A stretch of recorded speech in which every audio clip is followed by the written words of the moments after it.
tentang penjelasan makna produktif dalam pandangan Islam dan urgensi atau pentingnya waktu bagi seorang muslim. Ustaz, tafadhol. Ya, baik. Bismillah, alhamdulillah, wassalatu wassalamu ala asyrafil anbiya'i wal mursalin. Asyhadu an la ilaha illallah ilahul awwalin wal akhirin. Wa asyhadu anna Muhammadan abduhu wa rasuluh khairul bashari wa sayyidul mursalin. Nusalli wa nusallim ala habibina Mustafa Muhammadin sallallahu alaihi wasallam wa ala alihi wa ashabihi wa man tabi'ahum bi ihsanin ila yaumiddin. Thumma ma ba'd. Saudaraku seiman, menanggapi dan membahas tentang arti produktif dalam pandangan Islam. Tentu ini adalah perkara yang harus kita ketahui dulu apa arti produktif itu sendiri. Ya. Produktif ini adalah upaya untuk senantiasa memberikan manfaat atau kegiatan yang mendatangkan manfaat, itu produktif ya. Jadi ada hasil yang kita dapatkan, entah itu berupa values, artinya nilai-nilai, ataupun berupa materi ya, berupa materi yang bisa diukur dengan nilai itu sendiri. Tentu ketika berbicara produktif berarti berbicara tentang bagaimana kita mendatangkan manfaat untuk diri kita sendiri. Kita diingatkan oleh Allah dalam surat Al-Hasyr ya tentunya ayat 18. Ya ayyuhalladzina amanu taqullah wal tanzur nafsum ma qaddamat lighad wattaqullah. Ya. Ini ayat ini berpesan kepada orang-orang beriman ya, kepada orang-orang beriman. Kenapa panggilan ini kepada orang-orang yang beriman? Karena memang orang beriman itu memenuhi dua kriteria. Ya, disebut seseorang itu beriman, dia memenuhi dua kriteria. Kriteria yang pertama ilmu, ya dia berilmu. Kriteria yang kedua amal, dia beramal. Berarti orang yang beriman itu adalah orang yang berilmu dan punya amal dan beramal. Adapun orang yang mereka hanya sekedar iman talaffuz saja, mujarrad bit talaffuz, yaitu hanya sekedar ucapan saja, ini tidak dikatakan iman yang sesungguhnya. Iman yang sesungguhnya itu adanya memenuhi kriteria dia berilmu dan beramal. Ini yang disebut dengan ilmun nafi'. Setelah Allah memanggil orang-orang yang beriman, Allah katakan kepada kita semuanya, ittaqullah, bertakwalah kepada Allah. Wasiat takwa adalah wasiat yang tertinggi. Wasiat takwa adalah wasiat yang memang Allah ikat pada setiap kehidupan dunia kita dan akhirat kita.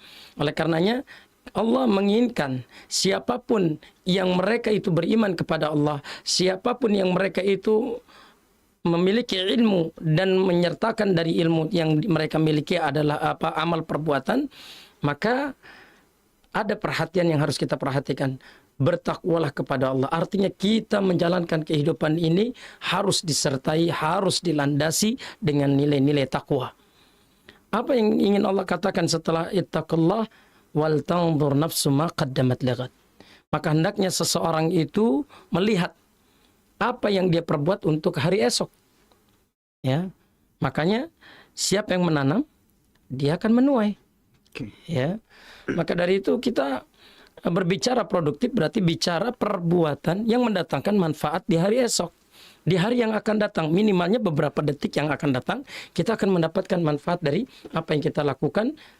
Jika perkara itu kita lakukan dengan penuh sadar bahwa seorang muslim harus punya kreativitas dan produktivitas tinggi.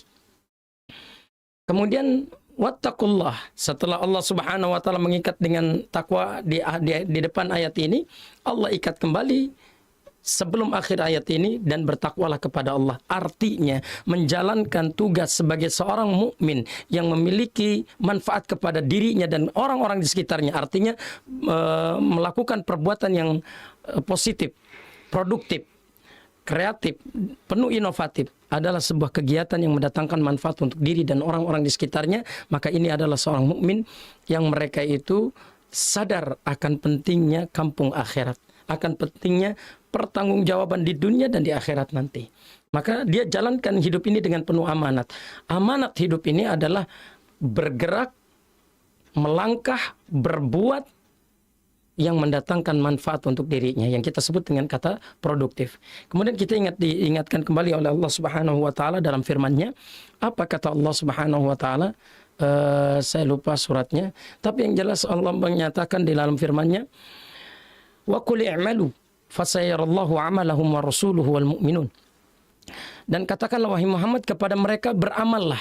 Amal yang di sini adalah amal yang mendatangkan manfaat untuk dirinya dan orang-orang di sekitarnya. Apa yang diinginkan dari amal tersebut? Niscaya Allah dan Rasulnya serta orang-orang yang beriman akan melihat apa yang kau lakukan. Jadi kalau kita melakukan sesuatu yang produktif, artinya produktif itu punya nilai, punya manfaat untuk diri kita, maka hasil dari segala sesuatunya insya Allah adalah kebaikan untuk diri kita itu sendiri. Jadi tidak pernah menyanyiakan perbuatan yang tidak ada yang tidak ada gunanya. Ngapain kita melakukan perbuatan yang tidak ada gunanya? Nggak penting, ya. Kita harus menampilkan sisi kebaikan dalam diri kita. Kita diingatkan oleh Umar bin Khattab radhiyallahu anhu bahwa kata Umar, antuslihu ma razaqakumullah inna kulla syai'in tanfisa. Hendaknya engkau memperbaiki taraf hidup yang Allah telah rizkikan kepada dirimu, karena segala sesuatunya berlaku persaingan. Maka ini menuntut adanya produktivitas seorang mukmin dalam mengisi waktu-waktu yang luang dalam melakukan kegiatan-kegiatan yang bermanfaat untuk dirinya dan masa depannya. Maka dari itu di ayat yang saya bacakan di depan, yaitu wal tanzur nafsu ma qaddamat lighad. Ini penting untuk kita hayati. Hendaknya kita berbuat sesuatu yang bermanfaat untuk hari esok. Apa yang sudah kita perbuat untuk hari esok? Ini yang harus kita tanyakan dalam diri kita saat ini. Kemudian berbicara dengan produktivitas itu sendiri yang mendatangkan manfaat untuk diri kita sendiri, kita pun diingatkan oleh Rasulullah, khairukum anfa'ukum linnas. Sebaik-baik kalian adalah orang yang paling bermanfaat untuk orang lain. Wallahu ta'ala bishawab.